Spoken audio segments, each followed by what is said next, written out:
Mtazamaji wa Hope Channel Tanzania, karibu katika makala yetu ya Ongeza Maarifa, na leo tutazungumzia namna bora ya kuongeza maarifa ili uweze kuendelea na kuwa tofauti ama kujitofautisha na wengine. Na leo tutakuwa na mkufunzi wa masuala mbalimbali katika jamii, Tumsifu Mtutu, akitupitisha katika mada hii.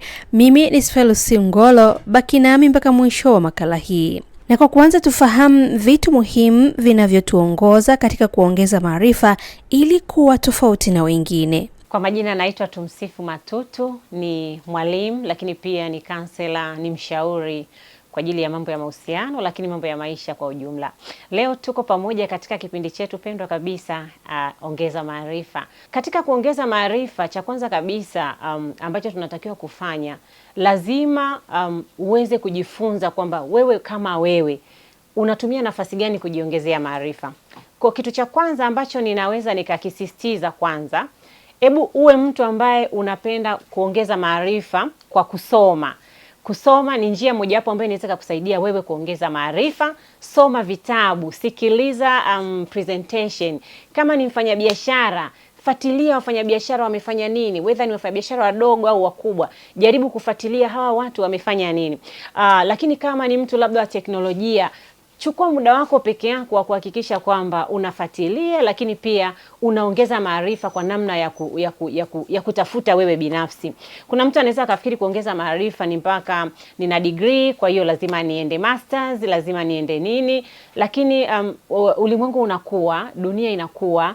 Yani wewe sio mtu wa kuweza kuiamlia dunia ikue au isimame. Dunia itaendelea kukua kwa kasi sana. So wakati dunia inakuwa, lazima na sisi pia tuweze kuangalia kwamba, je, mawazo yangu ya miaka iliyopita ndo yale yale, mipango yangu ndo ile ile, kile kitu ninachofanya na kifanya vile vile. Kwa the more teknolojia inakuwa, lazima na sisi tuangalie tunakuaje. Kwa jambo la kwanza ambalo ningeweza kukushauri, penda kusoma vitabu, penda kusoma. Jamani, huu ni ugonjwa wetu sisi hapa. Lakini ni kushauri, penda kusoma vitabu, jifunze kwa watu. Hakikisha una baadhi ya watu ambao katika sekta hiyo, labda ni sekta ya upishi, kuna mtu ambaye unamwadmire na anapika vizuri, mfuatilie. Kuna watu wanasema tu mimi siwezi kujipendekeza kwa mtu. The issue sio kujipendekeza. Issue ni kwamba unataka kujifunza. Na katika kujifunza kuna mambo mengi. Kuna costi. Hamna kitu kizuri kinakuja bila gharama. Kwa hiyo lazima kama ni kujipendekeza, uwe karibu na yule mtu ili aweze kukupa maarifa ya kile ambacho unaweza ukakifanya. Lakini jambo lingine ambalo ninatamani leo tuweze kuliangalia ni kwamba katika kuongeza maarifa, kuna kipengele pia tunasema jitahidi kuwa tofauti na wengine. Kwa hiyo katika pia mada yetu leo tutaangalia ni namna gani pia unaweza ukawa tofauti na wengine. Kama ambavyo nimetoka kusema kwamba dunia inakuwa kwa kasi, na the more dunia inakuwa kwa kasi, mambo pia yanaendelea kuwa mengi. Kwa ukijikuta hauna mbinu mbadala za kujifanya kuwa tofauti, mwisho wa siku tutajikuta watu wote tunafikiria vitu vile vile, tunafanya vitu vile vile, tunavaa vile vile, tunaongea vile vile, kwa sababu tu hatuna namna ya kuweza kujitofautisha na wengine. Kwa kati ya kitu kinaweza kufanya ukawa bora zaidi ni pamoja na kuona namna ya kujitofautisha na wengine. Hebu niongee zaidi kwa vijana. Mfano kwa vijana, tunajua kuna teknolojia. Sasa hivi mimi niko hapa, lakini ninaweza nikamuona kijana wa Marekani anaishije, kijana wa wapi anaishije. Kwa hiyo katika ile namna ya kuangalia vitu kwenye mitandao, imechukua jamii nyingi, sio vijana peke yake, hata wamama. Utaangalia sasa hivi labda fashion fulani imefika, kwa kila mtu anataka avae vile, kila mtu anataka ale vile, kila mtu jamani, wote mnaweza mkashuhudia kitu kimoja kwamba kuna kipindi kuna kaupepo kalipita hapa, sijui kanaendelea, kakuvaa kacha Yaani huwezi jua kwamba kalitoka wapi, lakini utashangaa. Mpaka nilishangaa siku moja kukuta bosi mkubwa kabisa, director, amevaa kacha mkononi, and the color ya ile kacha nikaona hata haiendani na vile alivyo. Unakuta mpaka mtu amevaa suti na kacha, lakini ukijiuliza imetoka wapi? Watu wanaangalia kwenye mitandao, akiona huyu amefanya hivi naye anafanya hivi. Kwa katika kufanya vitu kwa kukopi, kukopi ni mojawapo ya ugonjwa mkubwa sana ambao unaitesa dunia, hata Tanzania, hata jamii yetu, kwamba huyu akianza kukibanda cha chips kila mtu anataka aanze. Ukiona huyu mama ameanza kutengeneza uji, basi pale mtaani kila mtu anafungua kijiwe cha uji. Miogo sasa hivi inalika, kila mtu anataka afungue kuuza miogo, kukaanga miogo na kachumbari. Lakini ikiwa wewe utawaza tofauti kwamba okay, kila mama sasa hivi ana kaanga miogo, katikati ya miogo pale mimi naweza nikaweka kitu gani? kwa kuwa watu wanajikusanya wanakula miogo pale, mimi naweza nikafanya kitu gani cha tofauti ambacho kitanifanya kuwa tofauti na kikanipa either fedha au kitu kingine. Kwa hiyo ni vema maarifa mojawapo ya kujiongezea ni kuhakikisha kwamba unafanya tofauti na wengine katika nyanja zote. Tunasoma, tunafanya biashara, tunaishi katika nyanja zote. Jitahidi kuwa tofauti, na kuwa tofauti pia ni gharama. Kuwa tofauti ni gharama. Unaweza ukapewa majina, ukaitwa mshamba, ukaitwa majina ya ajabu ajabu, watu wakakuona kama umechanganyikiwa, lakini ndani ya kuwa tofauti kuna kitu pia cha tofauti unaweza ukakipata. Lakini pia hebu fikiria namna ambayo unaweza ukajifunza ujuzi ambao wengine hawana. Unajua kuna namna ambavyo sijui siku hizi, lakini zamani kuna namna ambavyo unasema mimi nataka niwe dokta kama fulani, nataka niwe fulani kama fulani. Fulani amefanya biashara ametoka, na mimi naenda kufanya biashara ya dagaa. Mimi nafanya hivi na hivi. Lakini kuna namna ya kujifunza ujuzi. Hebu angalia katika jamii ya leo, ni watu wa ujuzi gani ambao tunawakosa? Ni watu wa ujuzi gani ambao tunawakosa? Hebu kama vijana ambao bado tuna nafasi ya kusoma, tuna nafasi ya kuamua, tuna nafasi ya kufanya. Hebu tafuta ujuzi ambao unaona haupo mwingi kwenye jamii. Ujuzi ambao sio kila mtu anao. Hapo ndio unaweza ukapata kitu cha tofauti, na unapotokea wewe ni mtu tofauti. Sio kila mtu anafanya kile, kila mtu anataka kuwa engineer. Sasa atamjengea nani na mwingine atafanya nini? So ujuzi ambao sio kila mtu anao ni kitu ambacho kinaweza kukuongezea maarifa na ikakupa nafasi ya kuwa mtu tofauti katika jamii. Na through kuwa tofauti pia unaweza ukapata vitu vikubwa ambavyo wewe binafsi vinaweza vikakutambulisha. Katika maisha tunasema usiishiishi tu. Unapoishiishi tu ni kwamba unakuwa kama kila mtu, na hatutaki kuwa kama kila mtu, kwa sababu ndani yetu Mungu ameweka vitu. Mungu ameweka vitu tofauti, ametupa karama, ametupa talanta, ametupa uwezo. Kwa hiyo katika namna ambavyo Mungu ametupatia vitu tofauti, Mungu naye alikuwa anatamani tufanye vitu tofauti kwa ajili ya utukufu wake. Anapoona huyu ni mpishi mzuri, huyu ni mtu ambaye ana practice ukarimu, huyu ni mtu ambaye ana nguvu ya kufanya kazi fulani, kwa inaleta namna ambayo ulimwengu unapendeza na dunia inapendeza, kwa sababu ndicho Mungu alitaka tuwe. Ndio maana hata katika nitaongelea pia kwa sisi wa mama, Mungu ametaka mimi niwe hivi na ametaka wewe uwe hivyo. Kwa mimi napojitahidi kuwa kama wewe, yani ni kama ninamfanya Mungu wangu asijisikie vizuri, kwa sababu alikuwa na sababu kwa nini mimi amenifanya mfupi, kwa nini mimi amenifanya mweusi. Alikuwa na uwezo wa kunifanya mweupe, alikuwa na uwezo wa kunifanya mrefu sana. So katika hali ambayo Mungu naye ameweka hivi vitu tofauti, kuna kitu katika utofauti. Kwa tunapojitahidi kuwa tofauti pia tunaleta vitu tofauti, tunaleta ladha tofauti katika jamii, lakini katika maisha yetu pia ya kila siku. Ni njia zipi mtu binafsi anaweza kutumia katika kuongeza maarifa ili kuwa wa tofauti? Asante sana.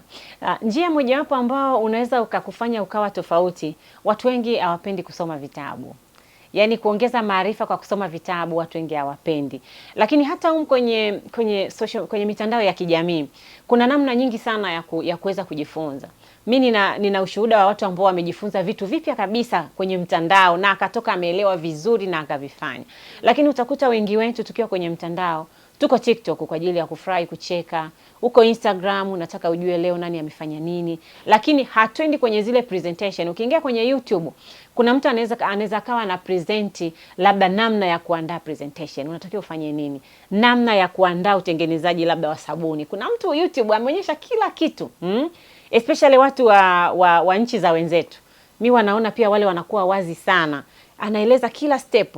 Kwa hiyo mojawapo ya namna ya kujiongezea maarifa ili uwe tofauti na wengine, lazima uangalie fursa zote zinazokufanya wewe uweze kujifunza, kusoma vitabu, kusikiza presentation, kuhudhuria presentation. Mimi huwa ninaangalia watu wengi pia hatupendi. Utasikia kuna training inatoka labda mambo ya finance. Kuna wajasiriamali wakubwa wamekuja wanatoa mafunzo. Ukiwaambia watu kwamba jamani, pale Rockcity Mall leo kuna semina ya kitu fulani, watu hawaendi. Yaani sio kitu ambacho kinawashtua watu waende, hapana, hawawezi kwenda. Lakini kama ni sherehe, kuna chakula, kuna nini, watu wanaitikia. Kwa mimi niwasisitize pia watu kwamba tupende kuhudhuria hizi conferences za mafunzo.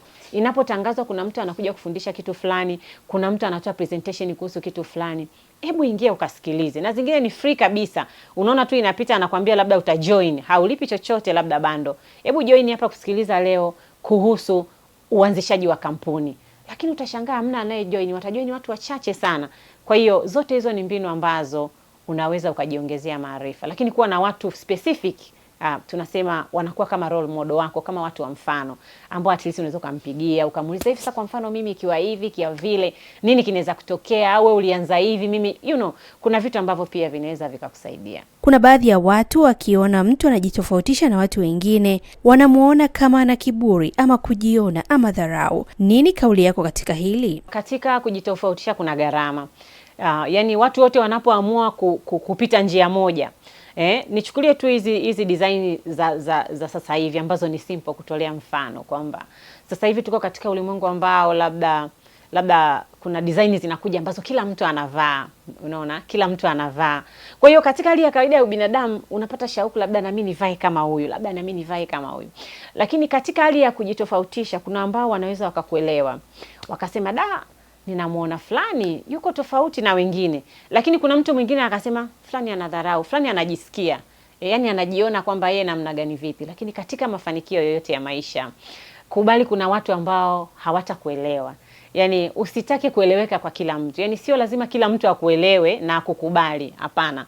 Kwa hiyo katika safari ya kujitofautisha lazima ukubali kuna watu watakuona kichaa, kuna watu watakuona mwehu, kuna watu watakuona wewe mshamba, kuna watu watakuona afanyi hivi kwa sababu hana pesa. Lakini ndani ya kule kuachwa peke yako, ndani ya yale mateso ya jamii kukuweka pembeni, wewe ile inakuwa nafasi ya chuo kujitafakari na kuendelea kuhakikisha unaweka mizizi katika vile vitu ambavyo unaviamini. Kuna tofauti gani kati ya kujitambua na kujitofautisha na wengine? Okay. Swala la kujitambua liko tofauti na kujitofautisha. Kujitambua, cha kwanza ni kujielewa, mimi tumsifu ni nani? Mimi nina nafasi gani? Mimi nina nini? Nina nini? Kuna vitu gani Mungu ameweka ndani yangu? Lakini jamii kama jamii hapa inanielewa vipi? Uwezo ulionao, strength, kwamba nina uwezo gani? Yani kuna vitu ambavyo najua hiki nina uwezo nacho. Yani uniamshe saa 9, uniamshe asubuhi, ukinishtua hiki kitu nina uwezo nacho. Lazima, lakini pia unapojitambua pia kuna vitu unajua kwamba this is my weakness, ni udhaifu wangu. Kwa lazima ujue kwamba udhaifu wangu ni huu. Kwa hiyo katika kujitambua ni kwamba unajielewa wewe, vitu vyako, unajielewa weakness zako, lakini pia unaelewa unakokwenda. Na ndo mojawapo ya kitu tunasema unajitambua, kwamba lazima uelewe what's your plan. Plan yako ni nini? Mipango yako ni nini? Unatoka wapi na unakwenda wapi? Na destination yako ni ipi? Yani kule unakoamua, unapotaka kwenda, unapaona? Unapaona na unapaelewa? Ndio maana hasa ya kujitambua, kwamba unaelewa quality zako, mipango yako unaifahamu, na how to reach, unafikaje kule ambako unataka kufika, pia unakuwa unaelewa. So ninaweza nikasema hiyo ndio maana ya kujitambua. Mazingira ya mtu binafsi yana nafasi gani katika kukuza ama kuzuia mafanikio yake? Yana mchango mkubwa sana. Mazingira ambayo mtu anatoka yanaweza yakawa na mchango mkubwa. Ndio maana tunasema mojawapo ya kitu ambacho mtu anatakiwa kutambua ni kwamba, je, mazingira ninayoishi au mazingira yanayonizunguka yatanisupport, yatanisaidia mimi kufikia kuwa mpishi bora hapa Mwanza, labda tuseme. Kwa hiyo unazungukwa na watu wa aina fulani. Let's say ni kijana.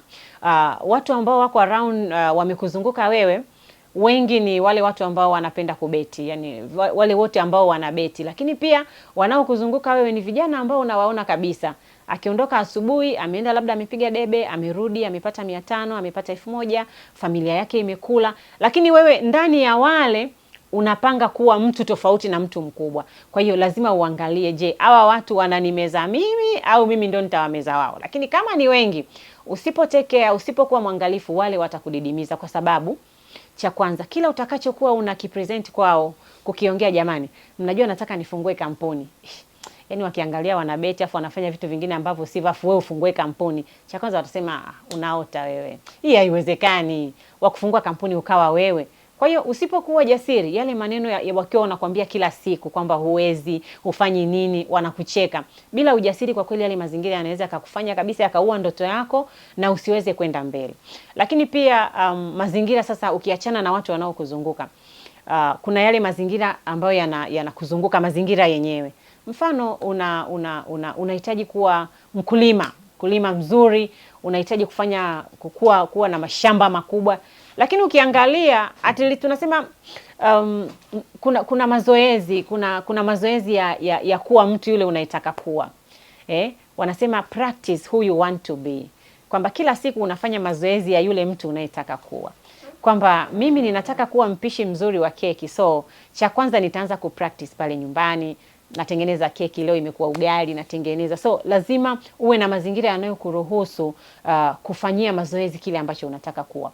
Kwa hiyo kama unataka kuwa mkulima na uko pale umebanana, hamna hata kasehemu unaweza kuweka bustani, hamna chochote. Kwa ile njozi ipo inazunguka kichwani, lakini tunapokuja kwenye vitendo unakuta hamna namna. So wakati fulani kile unachotaka kuwa, kitafutie mazingira yatakao kusupport wewe kuweza kukifikia. Ili kupata maendeleo unapaswa kuwa ni nidhamu katika mambo gani hasa? Hapo ni nidhamu ya vitu vingi. Ili kuweza kuendeleza maarifa, cha kwanza kabisa lazima uheshimu muda. Kuna kitu ambacho tunakichukulia wepesi sana, especially ukiwa bado mdogo. Ninatamani vijana waweze kulisikia hili. Ukiwa bado una nafasi, muda upo sana, yani muda upo mwingi, muda ni mwingi, unaona like jioni imechelewa kufika. Lakini kama ukishaanza kufanya vitu vyako, ndo unashangaa unapungukiwa muda.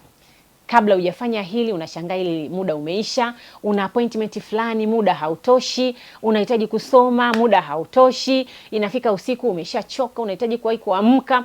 Kwa hiyo ambacho ninaweza nikasema cha kwanza ambacho kinaweza kutusaidia mtu kuweza kuongeza maarifa. Cha kwanza mtu afahamu, whether ni kijana au ni mtu mzima. Je, unatumiaje masaa yako ulionayo? Tumegawiwa masaa sawa sawa, lakini ndani ya yale masaa 24 tulionayo, kuna watu wanatumia masaa 8 au 10 kulala. Wapo kabisa. Wengine 12, kwa sababu mchana anakuwa amekaa pale kidogo, amemaliza kula, anajisikia amechoka ka usingizi, anaingia kitandani. Akiingia kitandani saa 8 anashangaa ka usingizi kamenoga, anashtuka saa 11, usiku saa 3 ameshaingia kitandani amelala. Kwa hiyo anajikuta ana muda mwingi wa kulala, by the time anaona kwamba like sina vitu vingi vya kufanya.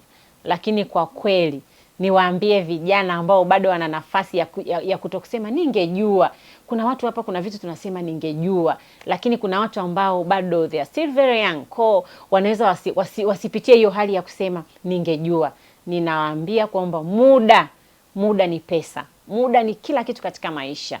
Kwa hiyo panga muda wako. Lakini katika muda pia lazima uwe na mipango yako ya siku ya kutumia muda. Kwamba umeamka asubuhi, jiwekea hata muda wa kuchati, ili uweze kurespect muda wako. Kuanzia saa 9 mpaka saa 10 nitaspendi muda kwenye simu yangu, go through, nitaangalia, baada ya hapo nitakuwa na hili. Unataka kwenda mahali fulani, unataka kufanya nini? Kwa hiyo lazima tujali muda, lakini lazima tujue kupanga namna gani unautumia huo muda. Ili inapofika jioni pia unaweza ukajievaluate kwamba okay, leo nilipanga kufanya kitu fulani na fulani, na baada ya masaa yale kuisha, kweli unaona umefanya vitu vyako. Mtu mmoja akanichekesha, anasema ukilala masaa 8 miaka 30, ina maana wewe umetumia miaka 10 kulala. Yani kama unalala masaa 8 kila siku kwa umri wako wa miaka 30, ina maana katika maisha yako kuna miaka 10 mizima ambayo umetumia kulala. So imagine kwamba umetumia miaka 10 kulala. Ni ngumu kumfikia mtu ambaye amekuwa akitumia muda toka mwanzo. Kitu kingine ambacho kinaweza kikatusaidia katika kuongeza maarifa, fursa nyingi zimejificha. Kuna fursa nyingi zimejificha, na niweze kusema kwamba ziko katika ugumu. Yani kuna fursa nyingine ili uipate lazima ukubali kufanya maamuzi magumu. Lazima ukubali kufanya maamuzi magumu. Kwa hiyo wakati fulani fursa haziko tu waziwazi kwamba unaweza ukatembea tu ukaziona, ila fursa zingine lazima ufanye maamuzi magumu. Na kibinadamu yani tuna namna ambayo yani akili haipendi sana kupata shida, mwili nao haupendi sana kupata shida. Kwa hiyo unajikuta kwamba na wewe unafuata vile mwili unataka, utaki shida sana, utaki kuwaza sana, utaki kuteseka sana. Kwa hiyo nipende kuwaambia tu kwamba fursa nyingi pia zinapatikana katika ugumu. Kwa hiyo usiogope kupenetrate kwenye kitu ambacho kigumu wengine wameshindwa. Hiyo nayo itakufanya kuwa tofauti, kwamba hebu fanya maamuzi magumu. Kuna muda unaenda unaanzisha labda fundi ameona Mwanza mbona mafundi wote wamejaa Mwanza, madesigner wote wako Mwanza mjini, lakini mimi hebu ninyanyuke mimi hapa na vifaa vyangu nikaweke kambi pap Ukerewe, nikaweke kambi pap sijui sehemu gani, au niende sijui Mbeya, au niende sijui wapi, mahali ambapo unafikiri kwamba unaweza kupata. So watu wanaweza wakakulaumu like, wewe unatoka Mwanza, unatoka Arusha, unatoka Dar es Salaam, unaenda sehemu pembeni. Kuna vitu Dar es Salaam ambavyo havina soko kivile, yani ukifanya, kwa sababu kama nilivyosema pointi ya kwanza, kwa sababu kila mtu anafanya, kwa unapofanya pia hauonekani wa tofauti. Lakini kuna vitu ukitoka Dar es Salaam ukaja ukavifanya mkoani, yani people like I say hiki. Kwa hiyo wakati fulani tujitahidi kufanya maamuzi magumu ili uweze kupata fursa. Kubali yale mateso ya mwanzo, kubali kutokueleweka. Wakati fulani lazima ukubali kutokueleweka ili uje ueleweke. Kwa katika kukubali kutokueleweka kwa jamii, kwamba amechukuaje hatua ya kufanya hivi? Yaani ametokaje mjini anasema anaenda kulima kijijini. Lakini wewe kuna fursa umeiona. Kwa hiyo mojawapo ya kitu kitakachoweza kutusaidia tukawa tofauti na wengine pia ni kuingia katika fursa ambazo ni ngumu, kutafuta fursa ambazo wengine hawazioni, fursa zilizojificha. Na unapotafuta fursa zilizojificha, jitahidi pia kuwa mvumilivu. Kingine ambacho kinaturudisha nyuma, na hii ni watu wengi wanacho, pamoja na vijana, lakini hata sisi watu wazima, kwamba hatuna uvumilivu na progress. Yani wakati ule mchakato unaenda. Nichukue tu mfano wa fundi cherehani. Ni designer mkubwa, ni fundi mkubwa, umetoka Mwanza umeenda kufanya kazi let's say Misungwi au somewhere. Lakini sasa kumbuka, kuna mchakato. Unatakiwa ujulikane, unatakiwa ufanye kazi fulani ili wazikutambulishe, unatakiwa uvumilie. Sasa watu wengi hatuna uvumilivu wakati ule wa kukua. Kwa chochote kile tunachofanya, sio tu hiyo tu, kwa chochote tunachofanya, yani hatusubiri kukua.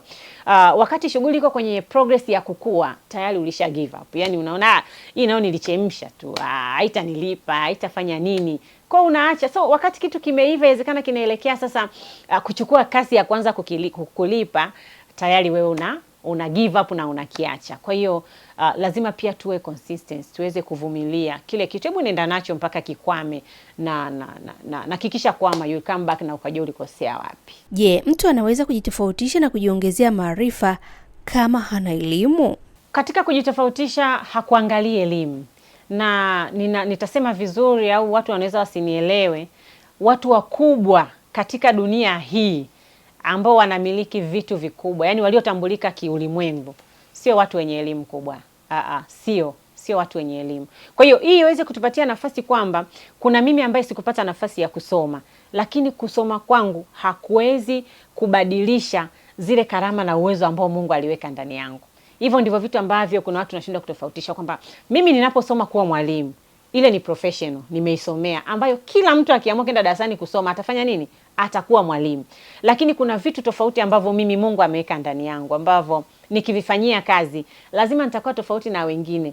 Sasa kama sina elimu, labda itanizuia kwa sijui Kiingereza, labda nitashindwa kwenda kufanya kwenye mataifa au kufanya vitu vingine. Lakini katika hali ya kawaida, elimu yako kutokusoma au kusoma sana haviwezi vikakutofautisha, ila ni pale ambapo unatumia ule uwezo ulionao.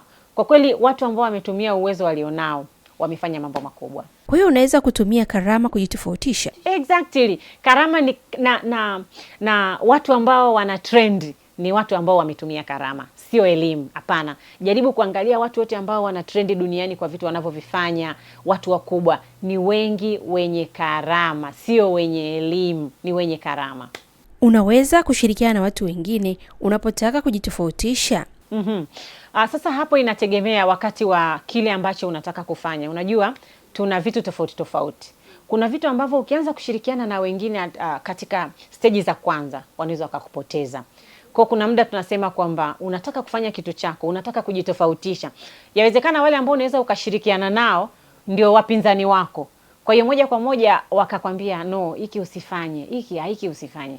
Hiki kitakuangusha. Kwa hiyo wakati fulani chukua muda wako binafsi, wewe na serikali ya kichwa chako. Chukua muda wako, omba Mungu akusaidie kukuongoza kama hili jambo litakuwa sawa, na soma maarifa kuhusu kile unachotaka kufanya. Tafuta, je, changamoto ya hii shughuli unayotaka kufanya ni nini? Strength zake ni zipi katika hii shughuli? Ukishapitia kila kitu, sasa wakati wa kutafuta connection, kwa sababu mwisho wa siku hamna shughuli utakaofanya peke yako, haiwezekani. Hata kama unaongea lazima upate watu wa kuwaongelesha waweze kusikiliza. Hata kama ni mpishi lazima upate watu watakao kubali kazi yako. Kwa hiyo katika kuwashirikisha watu, usishirikishe watu katika plani. Usishirikishe watu. Mfanya kwanza mwenyewe, fanya mwenyewe, soma, tafuta maarifa mwenyewe, tafuta namna wale watu wakubwa waliofanya hicho kitu wamefanyaje. Itakusaidia. Nini hasa kinafelisha watu wengi hasa katika kujiongezea maarifa na kuwa tofauti na wengine, na ni upi ushauri wake kwa jamii? Kinachofelisha watu katika kujitofautisha ni uoga. Niseme tu ni uoga. Uoga umetufanya watu wengi. Kuna mtu unaongea naye kwamba tumsifu, yani mimi na uwezo wa kuwa mtu fulani, lakini nawaza hivi, nikiacha hii kazi itakuwaje? Nikiacha ajira itakuwaje? Lakini watu waliokuwa na ujasiri wakaamua kujitofautisha, wakasema mimi ninafanya kitu hiki na ndicho kitu changu na nakifanya kwa uzuri, wamefanya vitu vikubwa sana. Kwa hiyo tunapoelekea mwishoni kabisa, niweze kusema kwamba uoga hamna kitu kingine, wala sio mtaji, wala sio elimu, wala sio watu. No, ni uoga wetu, kwamba uoga wangu umaskini wangu. Uoga wangu ndivyo nitakavyoisha kama vile sikuwahi kuishi duniani.